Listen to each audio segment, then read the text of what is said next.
Good morning. This is Abel, and this is your daily hope.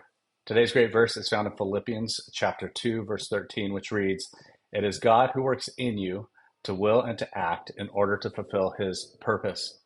Now, Paul was a spiritual father to the church at Philippi. If you recall, Paul and Silas had been imprisoned in Philippi, and in the midst of their sorrow and their suffering, and after being flogged, they were still worshiping the Lord, they were still praying. And then the Lord made a great earthquake upon that prison, and the prison doors were open. The prison guard, thinking that everybody had escaped, was about to kill himself, but Paul stopped him and said, "No, we're all here." Then the man asked Paul, "What must I do to be saved?" And that's when Paul led him to the Lord, saying, "Believe on the Lord, be baptized, you and your family." And they did. And this is where the church of Philippi started. So if we fast forward a little bit, we see Paul now checking in on the church again as a spiritual father.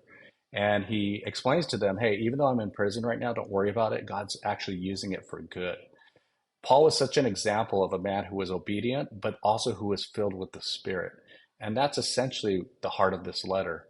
At the very beginning, Paul says, "Be confident knowing that he who began a good work in you will be faithful to complete it."